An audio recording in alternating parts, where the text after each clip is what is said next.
If cats really have 9 lives, this one used up 3 in 6 months, riding out torpedoes, depth charges, and a ship explosion so loud sailors swore it cracked the sky. His name was Oskar to the Germans, Sam to the British, and Unsinkable to history.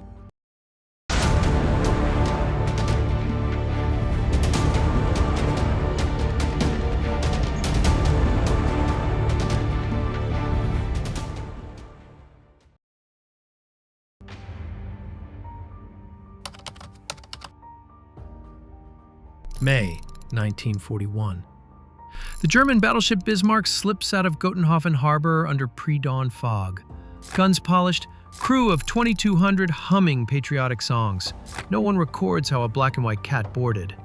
But there he is, in a galley corner, grooming calmly while officers plan to break the Royal Navy.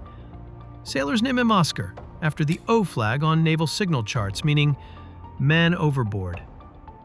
Foreshadowing, perhaps. On 24 May, Bismarck sinks HMS Hood. 3 British survivors cling to wreckage. Churchill demands vengeance.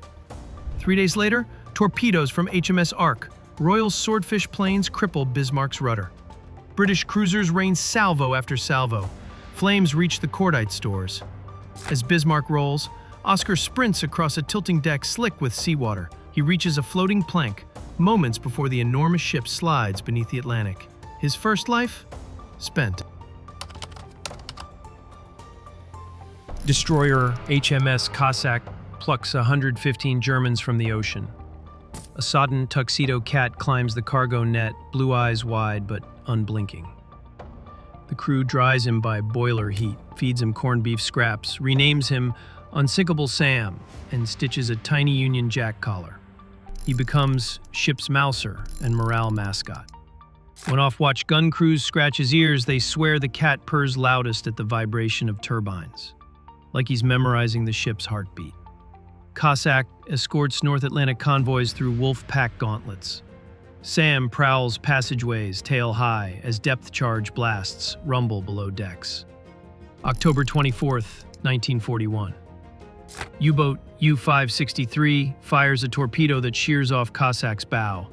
Steel screams, saltwater floods, 20 sailors die instantly. For 2 days, the wounded destroyer tries limping to Gibraltar. Winds rise, bulkheads fail. Captain Broderick gives the abandoned ship whistle. Sailors lower Sam in a canvas bag, his indignant meows swallowed by gale. Minutes later, the destroyer's aft magazine detonates, and Cossack sinks stern first. Second life, gone. The tug HMS Nerissa ferries survivors to Gibraltar.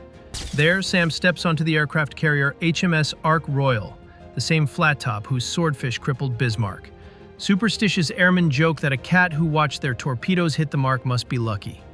Ark Royal's war record is legendary, but her engines leak fuel. She smells of aviation spirit and salt. November 13, 1941, Mediterranean Sea, 30 miles east of Gibraltar. U-boat U-81 sneaks beneath the carrier's screen, launches a single torpedo. It slams midship starboard. Bulkheads hold, briefly, then fuel floods compartments. Damage parties fight rising water, confident Ark Royal's anti-torpedo bulges will save her.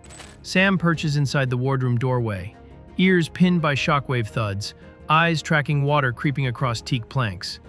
When the abandoned ship call sounds, he leaps to a makeshift raft of cork fenders.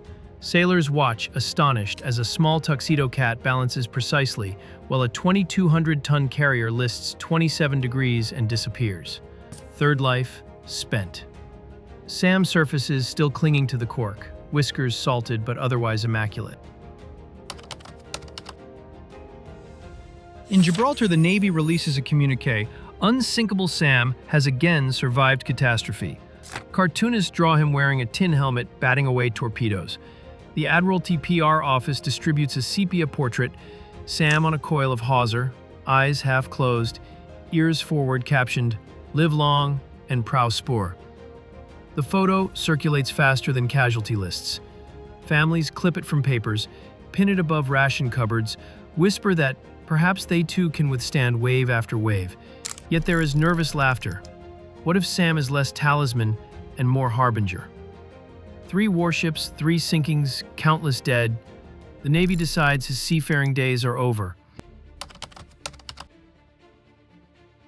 Sam is assigned to the Governor General's offices in Gibraltar, patrolling filing cabinets for mice. Clerks leave herring tins under his desk blotter. He grows comfortably round. After the war, he travels to Belfast, adopted by a sailor's family who live near the River Lagan. They keep the Union Jack collar framed above the mantel. Neighborhood children visit to hear the cat with 9 lives purr like an old motor, while they trace Bismarck, Cossack, and Ark Royal on an atlas. There is one final photograph. Sam sitting beside his portrait at the National Maritime Museum, green eyes reflecting flashbulb glare as though still reading the horizon. Critics complain a cat does not deserve marble walls. Curators reply, survival is seamanship too. Unsinkable Sam died in 1955, peacefully.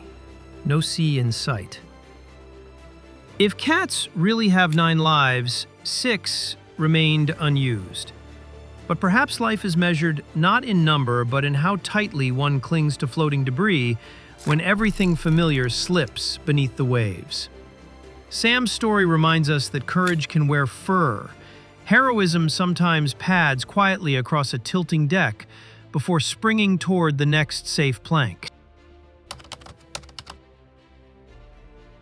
In war, we remember admirals, aces, and iron hulls.